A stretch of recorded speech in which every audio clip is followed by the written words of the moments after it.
بسم اللہ الرحمن الرحیم نحمد و نصلی علی رسول الکریم اما بعد فاعوذ باللہ من الشیطان الرجیم بسم اللہ الرحمن الرحیم۔ محترم ناظرین و سامعین، السلام علیکم ورحمۃ اللہ وبرکاتہ۔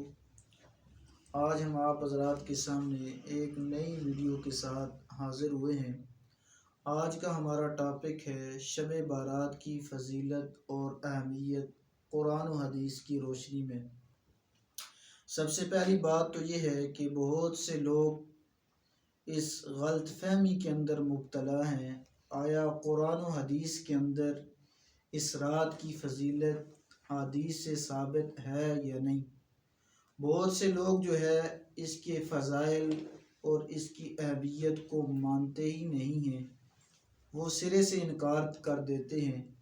تو یہ بھی شریعت کے اندر یہ بات بھی غلط ہے، اور بہت سے لوگ جو ہے اس رات کی اہمیت کو جو ہے اتنا بڑا چڑھا کر جو ہے پیش کرتے ہیں، گویا کہ شب بارات کی فضیلت کو لیلۃ القدر کے برابر جو ہے ثواب سمجھتے ہیں۔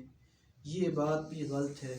شریعت کے اندر اس رات کی فضیلت کے اندر اعتدال شریعت نے بیان کیا ہے کہ قرآن و حدیث کے اندر اس رات کی فضیلت جو ہے کئی احادیث سے، کئی صحابہ سے منقول ہے۔ ہم بھی اس کی فضیلت کے قائل ہیں۔ حدیث پاک کے اندر آتا ہے کہ اللہ کے نبی صلی اللہ علیہ وسلم ماہ شعبان المبارک کے مہینے کے اندر کثرت کے ساتھ یہ دعا کرتے تھے، اللہم بارک لنا فی رجب و شعبان وبلغنا رمضان۔ اے اللہ ہمارے لیے رجب اور شعبان کے مہینے میں برکت عطا فرما اور ہمیں ماہ رمضان المبارک کے مہینے تک پہنچا۔ تو یہ حدیث کے اندر یہ کثرت کے ساتھ دعا آپ صلی اللہ علیہ وسلم کی کئی صحابہ سے جو ہے منقول ہے۔ ایک حدیث پاک کے اندر آتا ہے، آپ صلی اللہ علیہ وسلم جس مہینے میں سب سے زیادہ روزے اور عبادات کرتے تھے وہ مہینہ بھی ماہ شعبان المبارک کا مہینہ ہے۔ اور ایک حدیث پاک کے اندر آتا ہے، ابن ماجہ کی روایت ہے حضرت علی سے، آپ صلی اللہ علیہ وسلم نے اس رات کی فضیلت کے متعلق بیان فرمایا، قوموا لیلہا وصوموا نہارہا، کہ اس رات کے اندر آپ صلی اللہ علیہ وسلم قیام فرماتے تھے اور اس کے دن میں جو ہے روزہ رکھتے تھے۔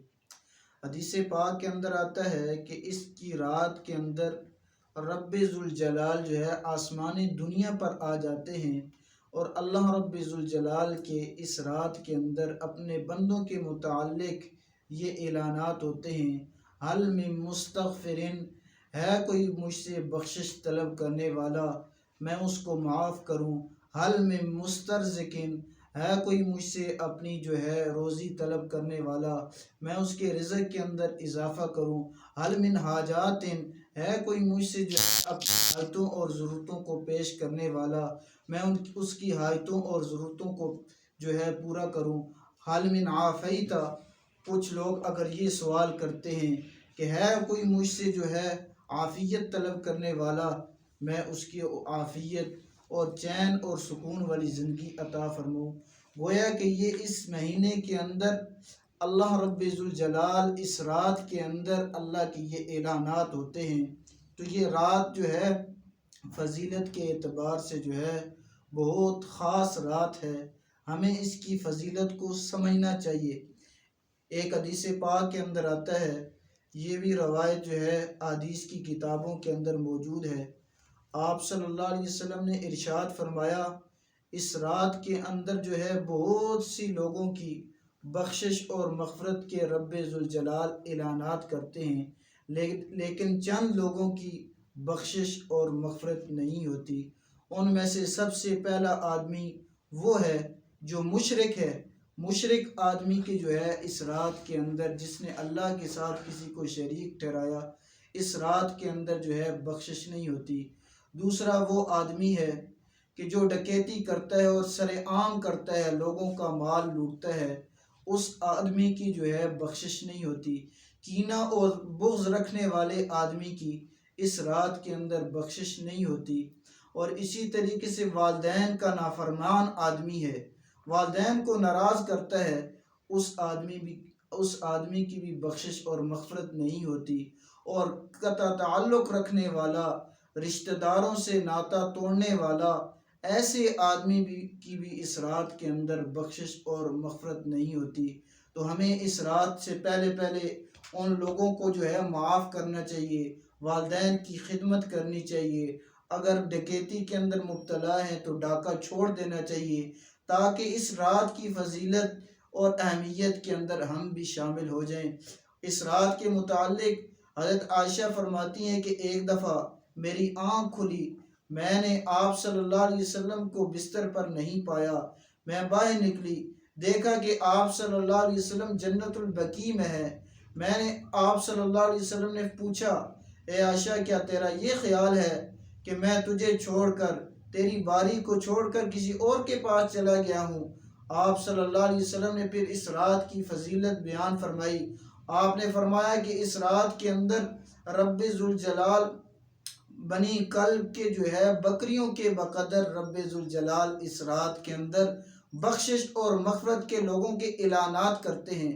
حتیٰ کہ ایک روایت کے اندر آتا ہے، آپ صلی اللہ علیہ وسلم نے فرمایا کہ بنو کلب بہت بڑا قبیلہ ہے عرب کے اندر، اور وہ بکریاں بہت زیادہ رکھتے تھے۔ آپ صلی اللہ علیہ وسلم نے فرمایا کہ ان لوگوں کی بکریوں کے بالوں کے بقدر رب ذوالجلال اس رات کے اندر لوگوں کی بخشش اور مغفرت کے اعلانات کرتے ہیں۔ تو میرے ناظرین و سامعین، اس رات کی فضیلت کئی صحابہ سے مروی ہے، ہمیں اس کی فضیلت کو سمجھنا چاہیے، لیکن اعتدال کے اندر جتنی ہمیں شریعت بتاتی ہے۔ اب بہت سے لوگ پوچھتے ہیں، حضرت یہ بتائیں کہ اس رات کے اندر کون کون سی عبادت کرنا جو ہے شریعت کو مطلوب ہے؟ تو یہ بات بھی سمجھ لیجئے، اس رات کے اندر کوئی خاص عبادت، کوئی خاص نوافل، کوئی خاص جو ہے وظائف جو ہیں اس رات کے اندر قرآن و حدیث کے اندر سے ہمیں نہیں ملتے ہیں، بلکہ تنہائی کی عبادت مقصود ہے۔ آپ جتنا بھی جو ہے جاگ سکتے ہیں، وہ بھی تنہائی کے اندر۔ بعض لوگ اس رات کے اندر اجتماع لگا لیتے ہیں، اکٹھے ہو جاتے ہیں، نوافل جماعت کے ساتھ پڑھے جاتے ہیں۔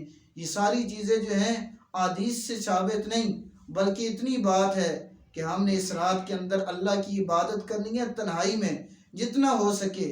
یہ نہیں کہ پوری رات اللہ کی عبادت کرتے رہیں، صبح کی نماز ہم سے فوت ہو جائے، یہ شریعت کے اندر مطلوب نہیں، بلکہ تھوڑی سی بھی عبادت ہو، نشاط کے ساتھ عبادت ہو، اللہ کی یاد کے ساتھ عبادت ہو، وہ ہماری پوری رات کی عبادت سے جو ہے افضل ہے۔ اللہ تبارک و تعالی سے دعا ہے کہ اللہ رب ذوالجلال ہمیں صحیح معنوں میں اس رات کی فضیلت اور اہمیت کو سمجھنے اور اس پر عمل کی توفیق عطا فرمائے۔ وآخر دعوانا ان الحمد للہ رب العالمین۔